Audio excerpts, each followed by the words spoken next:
सारा खेल है ना, वो सब ध्यान का होता है। हमारी ध्यान की जो अवस्था है वो क्या है, उस पर ही आधारित होता है।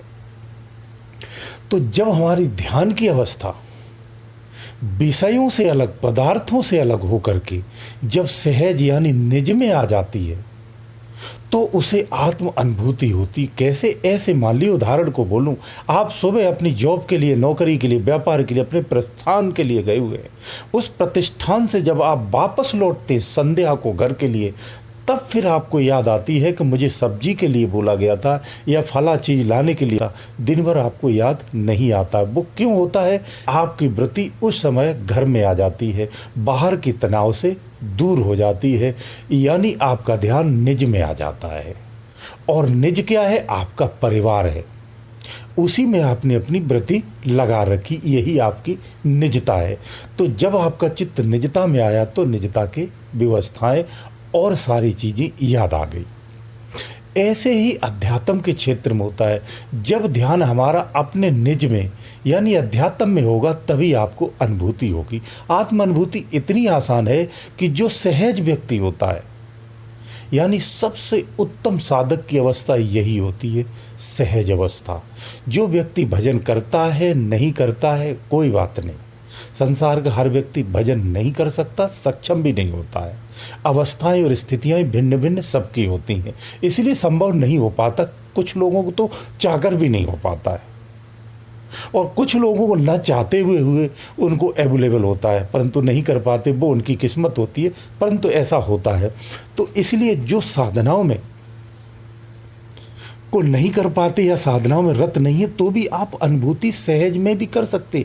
एक सामान्य व्यक्ति जो दिन की दिनचर्या में रहता है, उसे भी अनुभूति हो सकती है, परंतु होती तभी है जब आपका भाव सहज हो, आपका भाव सरल हो।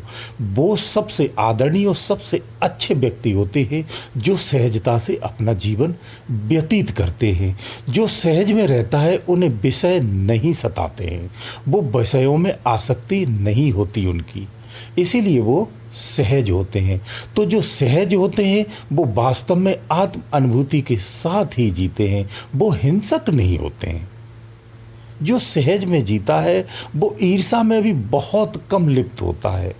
जो सहज में होता है वो पर निंदा में भी नहीं होता है।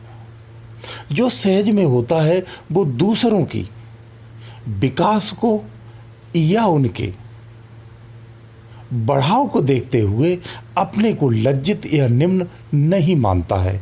वो समर्था और सद्भाव से ही व्यापक रूप से रहता है। ये सहज भाव के लक्षण हैं। तो सहज भाव व्यक्ति यानी वास्तव में वो एक सात्विक संत होता है, गृहस्थ संत होता है, जो गृहस्थ का पालन करते हुए संत भाव में रहता है। वास्तव में जो कपड़े रंगे हुए संत है, जो गृह त्याग करके संत है, वास्तव में ऐसा व्यक्ति उन संतों से उत्तम होता है और बहुत ही वो प्रिय भी होता है। किनका? उन अदृश्य शक्तियों का भी। और समय समय पर वो अदृश्य शक्तियाँ, या यूं कहूँ वो परमात्मा, उसकी हमेशा मदद भी करता है। ऐसे लोगों के संसार में बैरी कम होते हैं, विरोधी भी कम होते हैं। ऐसे व्यक्तियों की संख्या भी कम होती है, परंतु जो होती है बड़े उत्तम होते हैं। ऐसे जब लोग मिल जाते हैं तो आपको स्वतः से ही उनसे बातचीत करने में आपको आनंद का अनुभव होगा और सहज ही स्वयं को आप महसूस भी करेंगे और सरल भी महसूस करेंगे। ऐसे व्यक्ति वाकई में बहुत तारीफ के काबिल होते और समाज के लिए बड़े ही उत्तम व्यक्ति होते और आदरणीय होते। मैं ऐसे लोगों को बहुत ही सम्मान करता हूँ और बहुत ही उन्हें आदर देता हूँ। ग्रस्त जीवन में सरलता का जो जीवन बिता जाए, इससे महान कोई व्यक्ति हो नहीं सकता है, क्योंकि ग्रस्त जीवन ही सबसे संघर्षशील जीवन होता है। और ग्रस्त में रहकर ही जिसने तप किया है, इतिहास गवाह है, वो सबसे उत्तम संत हुए हैं। और वही संत उत्तम भी होता है जो ग्रस्त जीवन में अपने आप को, परमता को, उस परम तत्व को पाले। ये बहुत ही सहज और सरल मार्ग भी होता है, जिसमें बाधाएं और विपदाएं दोनों मिलती हैं, परंतु वो सहज रूप से इन सब से पार निकल जाता है। ये विद्या एक गृहस्थ के पास ही होती है, अन्य किसी के पास नहीं होती है।